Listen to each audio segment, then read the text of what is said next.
Good afternoon, everyone. Today we will be starting with our lecture number 31, and we are going to continue with the lecture that we have done in the last class on the tribes in post-colonial India, constitution making and the role of tribes. So, like I said in the last class, the making of the constitution is a very important event in the history of India.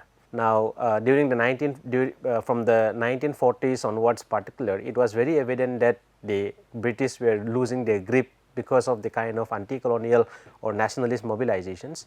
It was no longer possible for the British to continue their rule and stay in India. So, to make a swift transfer of power, so what they essentially was trying to do was to actually try to create a kind of path for the future political course of India. So, in that light, the making of the constitution is a very important chapter in Indian history, and it is an important chapter essentially because that is the foundation of India today. Now, when one looks at when one talks about or discuss issues pertaining to constitution, so at times we think that this is primarily the preserve of very educated elite intellectuals, and many a times we also assume that people or local communities, particularly uneducated people or people who are inhabiting different parts of the country, who are living in remote and isolated regions, may or may not have or may have little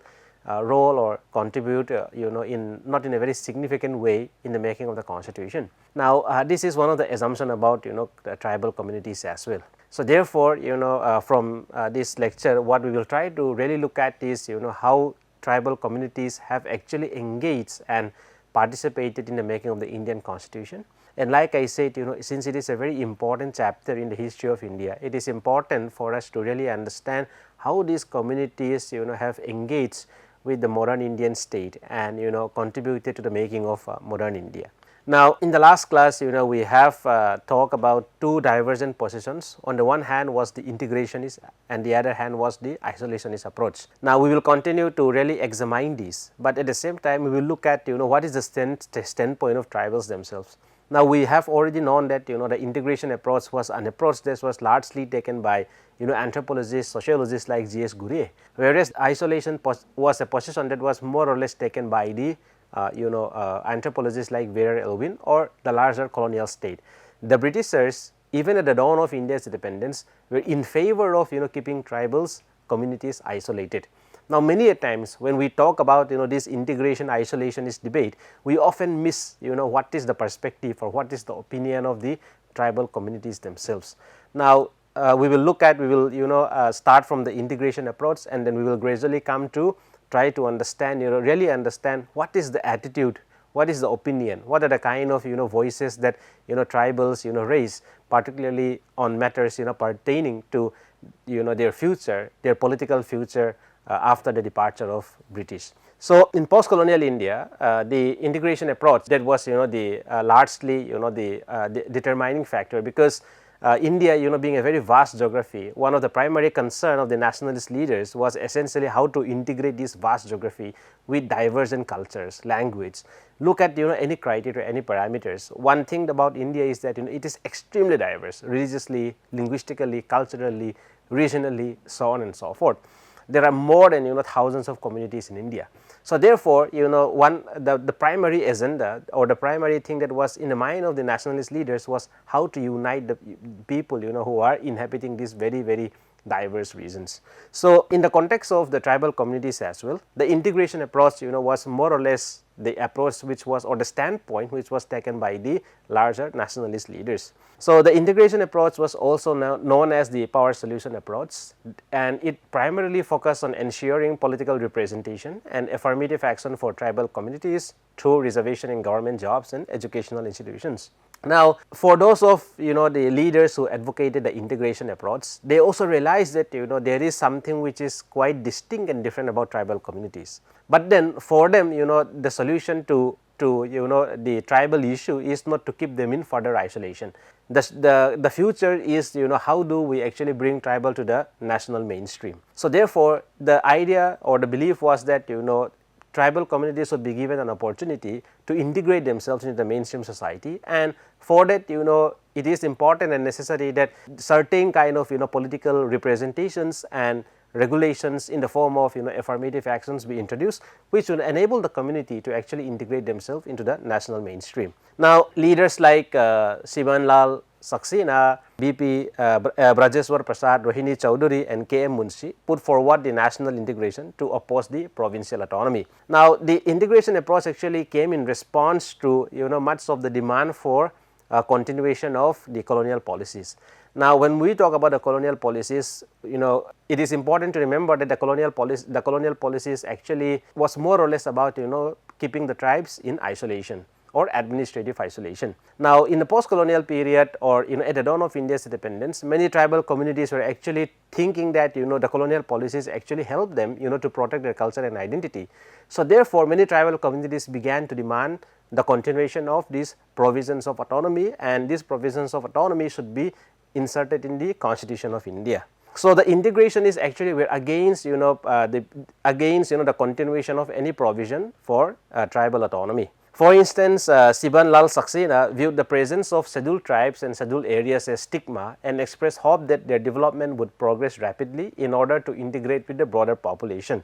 Now, this idea of for someone like Siban Lal Saxena, he thinks that this idea of scheduling a community, a region, is actually a stigma and works against their favor. So, for him what is necessary is that these communities should be allowed to develop themselves, and over a period of time through development and modernization they will gradually integrate themselves into the national mainstream. Now, likewise nationalists anthropologists like Birija Shankar Guha also support the idea of integrating or the idea of assimilating the tribal communities. So, for instance Guha emphasized that the primary focus for tribal areas should be preserving tribal life and traditional authority. Additionally, any future policies pertaining to the tribes should encourage the participation of them and support their gradual integration to the broader society. So, integration by the term itself shows that you are trying to bring some two different things or three different things or multiple things that may be different, not extremely different or slightly different together, right. You are integrating something. So, likewise in the context of tribal communities also, the idea essentially was that yes they are different, they are distinct, but at the same time that distinctiveness should not be the sole reason to keep them isolated. They may be distinct and different, but then we should also allow them give a possible way open up possible doors to actually enable tribes to participate or get assimilated into the larger Indian society. So, therefore, there was this strong opposition against the colonial policies of administrative isolation, and towards this an important association in the form of All India Excluded and Partially Excluded Areas Association was established under the leadership of the Indian National Congress. Now, why did this AIEPEAA came into force? Why did it came into existence? Now, it essentially came into existence because it was mandated to oppose the provision within the Government of India Act 1935 that specify excluded and partially excluded areas under section 91 and 92. So, basically in short one can say that this organization, this association was essentially established with the sole motive to oppose the continuation of colonial policy in respect to tribal communities in India. So, we already talked quite extensively about Government of India Act 1935, and it was the Government of India Act 1935 that actually declared that areas which are inhabited by tribal communities as partially excluded and excluded areas. Now, in partially excluded areas because of the term partially itself, some amount of some level of provincial legislations laws were being enforced, but in the case of excluded areas like in tribal dominated areas in Mizoram, Nagaland or Arunachal Pradesh, there was no scope for any kind of implementation of provincial legislations. At the same time, communities who are under excluded areas, they were not allowed to participate. There was no scope for any kind of political participation. So, for anyone who are to visit these excluded areas as well, they need to acquire special permits from the commissioner. So, it was it was something that actually acted almost like a wall. There was no wall, but actually these laws and regulations which were being enforced, that through which the colonial state was governing this tribal population in excluded areas, serve as a kind of wall where people, non-outsiders, including the British themselves, were not allowed to move freely, and the people who are living within the excluded areas were also not allowed to move freely outside of the specified regions. So, the AIEPAA tried to influence the advisory committee on tribal areas to drop the idea of scheduling in the constitution making. So, during this period there was a lot of discussion about the future of communities, the future of different communities, what would be their stake in independent free India. So, one of the things that this association tried to essentially achieve was to make sure that this politics of scheduling or idea of scheduling was dropped. So, therefore, they argue that they argued for the abolition of barriers, existing barriers which are laid down by the colonial state within court, so that the so called aboriginal races will be in common with their other countrymen, work out the destiny of a greater and happier India. So, essentially what they were arguing is that these legislations actually prevent tribal communities to come outside and interact or socialize or be in contact with the larger Indian society. Now, for the larger mainstream society also, because of these laws and legislations, they were not allowed to have a closer interaction, a closer contact with tribal communities. So, therefore, this association was totally opposed against the continuation of this administrative isolation, a policy which was being introduced and set up by the colonial state. Now, resultantly, the advisory committee, particularly on matters pertaining to tribal areas, in its final stance on the isolation policy, noted that the idea of national parks or complete isolation was based on exaggerated perception of the need to protect tribal interests. Now, the argument which was always made by the colonial state essentially was that since tribes are distinct, they are less in number, and they continue to follow a primitive and backward way of life. So, therefore, if they are mixed with without any kind of legal provisions, it will destroy the tribal communities, it will destroy their way of life. Now, the advisory committee was also against this idea, and they think that the position which was being articulated by someone like Verrill Irwin actually is an exaggeration. So, therefore, they are totally against this putting tribal communities in isolation. So, towards this, the nationalists began to organize a sustained opposition to the extra constitutional framework, arguing that it was motivated by the British policy of divide and rule. Now, in the last lecture also we have briefly talked about it, how the nationalists view the British policy towards tribes. For them, this is nothing but a kind of continuation of the colonial policy of divide and rule, where Indians are being divided along community lines, along identity lines. So, therefore, the nationalists actually were totally against any form of political arrangement that will keep certain communities isolated, that will keep certain communities away from the national mainstream. So, the Indian National Congress have passed resolutions actually against this, one in Faitzpur in 1936 and another one in Haripura in 1938. So, therefore, you can see that how much importance the Indian National Congress, the national movement or the nationalists were taking, the kind of position they were actually taking, how serious they were when it comes to the issue of tribal cohesion in India. So, that is one side of the story, where the integrationists which were largely coming from the nationalists were actually opposed against any form of administrative isolation. Now, what about people who have different perspectives? So, in academic literature, sometimes they are known as identity based perspectives, and there are renowned stalwarts like B.R. Ambedkar, Gopinath Bordoloi, Jaipal Singh Munda, who actually vouched or debated for autonomous governance for the tribal populated areas. So, they were not actually arguing for a continuation of colonial policy. What all these thinkers, all these different people, different individuals who speak for the continuation of some form of political autonomy for tribal communities, what they were advocating essentially is not perpetuating a new kind or perpetuating colonial policy of isolation, but what they were actually demanding is that this some form of political autonomy should be granted to the tribes. So, for instance, a very important leader, or someone that, we cannot miss when we are talking about the issue of, tribes in the making of the constitution in India is Jaipal Singh Munda. So, Jaipal Singh Munda was a tribal leader who belonged to the Chotanagpur region and who was very, very vocal about when it comes to the issue of tribal autonomy, land rights, and he was also one of the members of the subcommittee on tribal affairs. So, therefore, he was one of the early educated tribal leaders. He was a very, very prominent face, and he was also responsible for the popularization of the term Adivasi. We will come to it in the later part of the slides. Now, what is important is that, individuals like Jaipal Singh Munda, who comes from the community, actually took a very, very strong stand when it comes to the future of tribes in India. And through this, he actually made a significant contribution.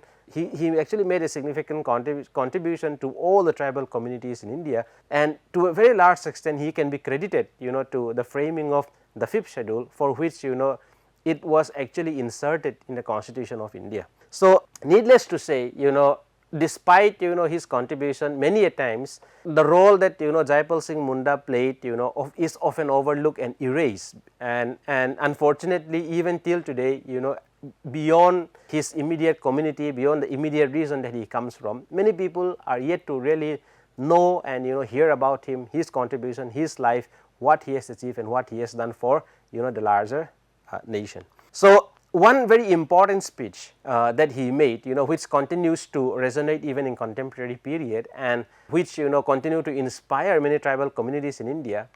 I will just, quickly read this out. So, in one of the Constituent Assembly debate, actually he was, making this statement, making this speech, and which is a very, very powerful speech. So, within quote, I rise to speak on behalf of millions of unknown hordes, yet very important of unrecognized warriors of freedom, the original people of India, who have variously been known as backward tribes, primitive tribes, criminal tribes, and everything else. Sir, I am proud to be a Jangli. That is the name by which we are known in my part of the country. As a Jangli, as an Adivasi, I am not expected to understand the legal intricacies of the resolution. You cannot teach democracy to the tribal people. You have to learn democratic ways from them. Now, many a times, the term tribe, Adivasi, or even, many of the ways in which tribes are, understood, they are all very, very stereotypical with a very, very strong negative connotations. But what Jaipal Singh Munda did is that actually he embraced identity without any shame. He says that, as a Jangli, I am a Jangli. That is the name, by which we are known as an Adivasi. Actually, so he actually, create a positive sense, give a positive meaning to the term tribe. He gives a lot of, positive meanings to the term Jangli as well, and he actually embraced it, without any shame. So, therefore, it resulted into a kind of, pride, not only for him, but also for the vast majority of people who actually look up to him, particularly at the dawn of India's independence. Now, what is the specific contribution of Jaipal Singh Munda? One is that, he was the president of the very important political party known as the Adivasi Mahasabha, and he was part of the Constituent Assembly for the constitution drafting. And while being part of the subcommittee, Munda was also known to have dissented on excluding certain areas from partially excluded areas. So, many a times, he was a very, he was a, he significantly contributed, by raising his voice in the Constituent Assembly about, particularly on issues pertaining to the tribes. Now, he was one of the lone figure, the single voice, that actually represent, the vast majority of tribal communities, particularly in mainland India. So, therefore, he constantly argued and pushed that, tribal communities in India deserve an autonomous future in the newly independent nation, that is India. So, why did he say so? Why did, Jaipal Singh Munda strongly advocate or was a staunch supporter of tribal autonomy? Essentially because he argues that Adivasis for a long period of time during colonial rule had been gradually dispossessed of their land by settlers, and who actually, have took away their lands, took away the forests, took away the natural resources on which that they live. But then for him, he argues that, these land rights are inextricable. You cannot take, this land, this forest away from the tribal communities, and they are non-negotiable. But what he have actually witnessed, as an Adivasi himself, was that all these resources which were under their control have been gradually taken away from them. So, to actually, give some sense of justice to the tribal communities, Munda thinks that a solution towards that will be through the provision of autonomy under the Constitution of India. So, for instance, on 20 January 1939, during the second session of the Adivasi Sabha, Jaipal Singh Munda was appointed its president, where he gave his presidential speech. So, I will just quickly read his presidential speech. The Adivasi movement stands primarily for the moral and material advancement of Chota Nagpur and the Santhal Parganas, for economic and political freedom of the aboriginal tracts, and in sum for the creation of a separate governors province comprising roughly of Chota Nagpur and the Santhal Parganas, with a government and administration appropriate to its moods, which suffered by being appended onto Bihar. So, basically he was advocating for a separate state for the tribal communities.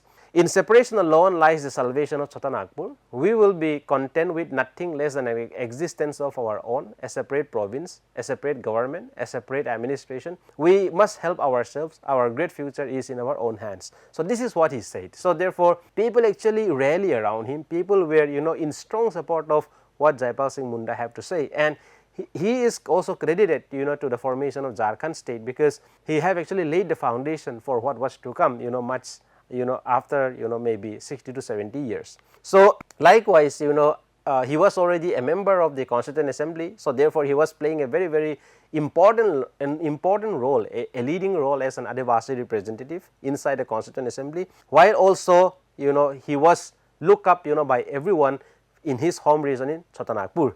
So, the impact of Jaipal Singh Munda in terms of mobilizing the Adivasi, the tribal populations particularly in Chota Nagpur region, continue to see political outcomes as well. For instance, in the district board elections, which was held barely 2 months after his election, the Adivasi Mahasabha fielded candidates only in the districts of Singhbhum and Ranchi, which are in today's Jharkhand. Now, they won 16 out of 25 seats in Ranchi and 22 out of 24 seats in Singhbhum. Now, you can see that under the leadership of Jaipal Singh Munda, the Adivasi Mahasabha have actually come a long way in terms of politically mobilizing themselves, and he was already a force to reckon with. The nationalist leaders can no longer ignore the voice of Jaipal Singh Munda, and they have to really listen, because he represents the tribal communities, he represents their aspirations, he represents what kind of future they are envisioning. So, however, in the Constituent Assembly, which was largely dominated by members of the Congress party, the viewpoints and demands by someone like Jaipal Singh Munda was not given much importance for a long period of time. However, so therefore, instead of using terms like aborigines or Adivasis, which were preferred by Munda, Jaipal Singh Munda himself and the Adivasi Mahasabha, the assembly chose the term scheduled tribes. Now, despite the use of the popular use of Adivasi in the everyday language, but when it comes to the legal classification or legal categorization of communities, it is the scheduled tribes that is that was inserted in the Constitution of India. So, on the one hand, Jaipal Singh Munda actually advocated the use of Adivasi, because the term tribe is limited and it creates fragmentation in the community, whereas Adivasi is pan-tribal. It encompasses anyone, it encompasses everyone who associate themselves with the people, with the community. So, it is not specific tribe, it is not specific clan base. So, as a result, tribal communities were now mainly seen as needing the state support due to their backwardness, which reduced their role to that of passive recipients rather than active agents of change. Now, whenever we use the term tribe, the impact is that the communities who are actually designated tribes, who are actually categorized as tribes, then we constantly view them in one singular lens, that is backwardness, a community who needs help, a community who needs the support of the state to improve themselves, to improve their socio-economic conditions. So, for Jaipal Singh Munda, the Adivasis are the original inhabitants of the subcontinent who face continuous exploitation and dispossession by the newcomers, whether it is a colonial state or whether it is any other community. Whoever goes into the lands inhabited by the tribal communities, the Adivasis, they go there to exploit them, dispossessing from their habitats, took away their resources. So, he wanted that development of tribal people should happen, but it should happen according to their own genius and in accordance with the distinctive culture and the way of life. The development should happen in tribal areas.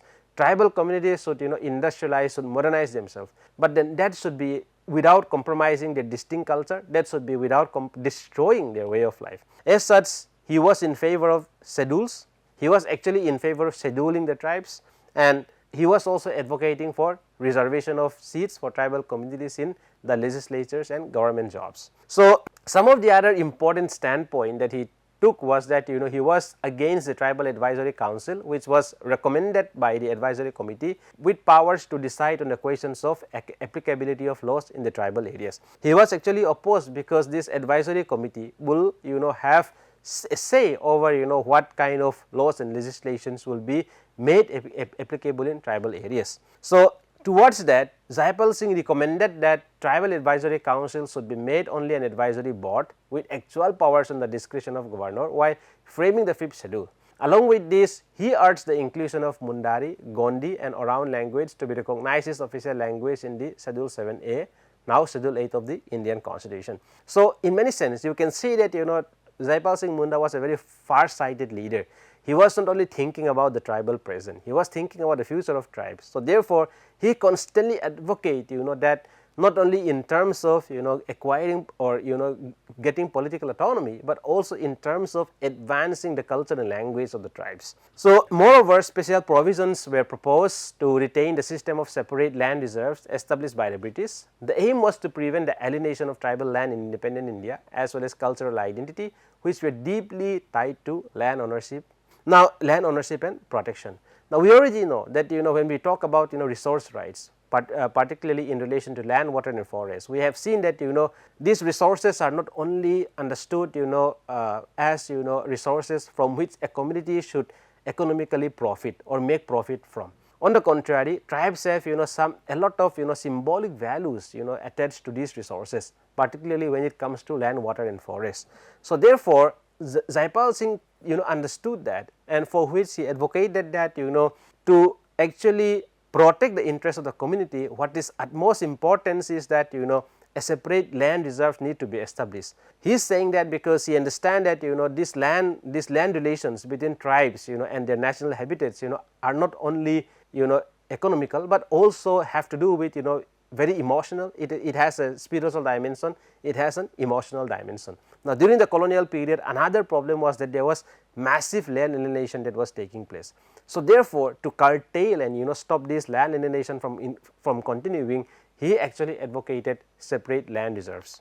Now, important figures like Gopinath Bordoloi from Assam and Ambedkar, all of us know who is B.R. Ambedkar, supported the scheduling of tribal areas to preserve their culture and maintaining tribal distinctiveness. Therefore, the advisory committee suggested the removal of partial exclusion on the ground that the representation of the partially excluded areas was not impactful in bringing any change, resulting in the subordination of tribal areas, tribal interests. Therefore, the larger committee, particularly the Tribal Advisory Committee, was of the view that in certain subjects the provincial legislature should not automatically apply in tribal dominated regions. Now, what we see is that individuals like Jaipal Singh Munda play a very important role, and to a large extent he is someone who was responsible for the framing of the 5th schedule. But at the same time, we see the kind of tensions and contestations, and opinion was quite divided within among Indian nationalist leaders themselves. There were a section of them who were actually against the continuation of anything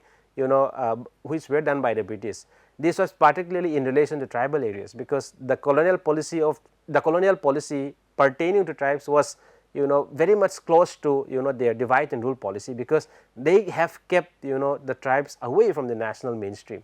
Now, in areas like excluded areas, like I said, people cannot come out, nor people can go out. You need to acquire a special permit. So, therefore, that restrict the communications to happen, that restrict the kind of economic, political, social contact to happen among Indians. Now, what happened is that the communities become very insular, become very inward looking. But at the same time, there are individuals like Jaipal Singh Munda who actually says that definitely we should not continue with the colonial policy, but tribal communities in India still need some kind of protection, some kind of provisions that will ensure that they continue to maintain their autonomy, or they be granted some level of autonomy for their everyday governance. So, in that respect